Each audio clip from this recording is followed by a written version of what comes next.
First movie up, The King's Man. Released right before Christmas 2021, this movie is an incredible piece of entertainment that you should not miss out on.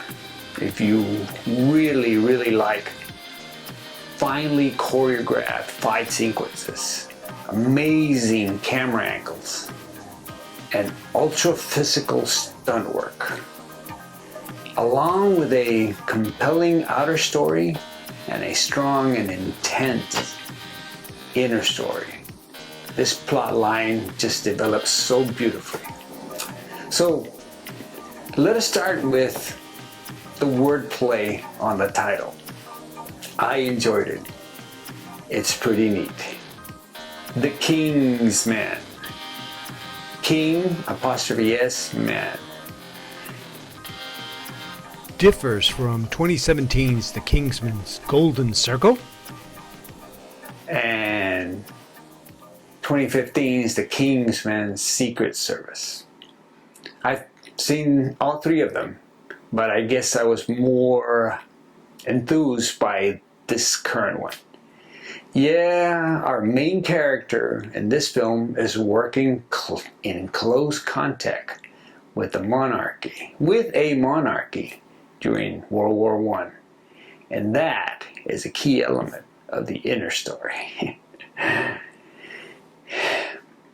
If you're a history buff, you're going to enjoy how the movie entangles real life characters and historical events like the sinking of the Lusitania, and one thing, the veracity of trench warfare scenarios. Ooh, this movie just gives these scenes amazing characters and incredible cinematic development. As the outer story develops, I personally believe that the main character struggles so hard, it's not easy, to keep a promise, that he realizes with time that it's always a losing battle to fight with destiny. How far would you go to protect a family member? Think about it. What would you do to keep someone safe from the cruel and unjust occurrences of life? Wow. Yeah.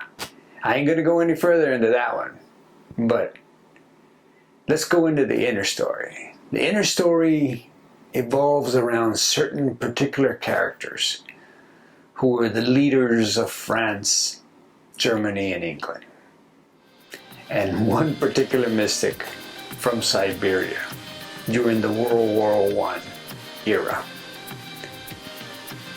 I really like this character. The mystic, as we should say, is portrayed by an actor who played the kicker in the movie The Replacements. You all remember that movie, right? The Replacements. And he totally knocked my socks off. This character, wow, he was right on it. He had it down from his looks, to the accent, to his movements. Such a colorful character. Which brings me to one of the most colorful, well-produced, energetic, unpredictably choreographed fighting sequence I have seen on the screen in a long time. Especially because a big chunk is executed with a classical music track in the background. It's just something that leaves you, well, it's not disappointing or overwhelming. It's just so intense and so entertaining. You just feel for the characters as they're going through this scene. Well, I mean, it leaves a lot for the mind, but you're going to enjoy this great fight sequence with this mystic and one of our main characters. Great for the screen and the theme of the movie. Expect the unexpected. Now, going into another sequence, I had previously mentioned the ferocity of trench warfare during World War I. One of the most compelling fight sequences with such vigor and cruel intentions. Wow! The way the fight sequence is shot and executed just leaves the viewer with an overwhelming amount of angst and awe. Like you go, whoa, wow, that was intense. The compelling factor is that no matter what, however so gently and without any words whispered, soldiers agree to kill each other indiscriminately when the peril of making any sound might get them all killed, both sides, at once. Just so freaking amazing.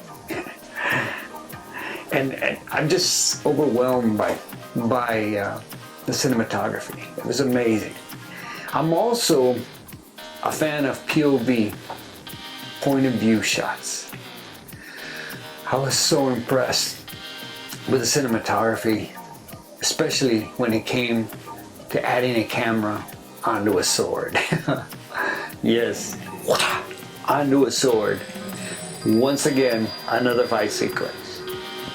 As they were whacking it out, you could actually see the vibrations on the sword from where the camera was attached. It's just so amazing. And that was just one incredible angle. There's so many beautiful, but that type of placement was amazing for the viewers who are watching a giant sword swinging with a POV shot in a cinematic theater, which usually have screens that measure 40 by 20 feet across. It was just an incredible perspective with an incredible Dolby surround sound accompaniment when the swords collide. Just an excellent production.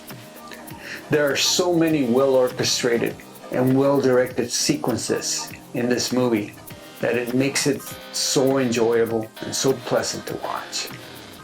I would highly recommend this film to anyone that can get an opportunity to get out into the theaters out there and watch it. I left the theater with a sense of contentment and everlasting respect, continual respect for the art of movie making. I mean, it did not get the attention it required out there, but I tell you what, if you get a chance, check it out.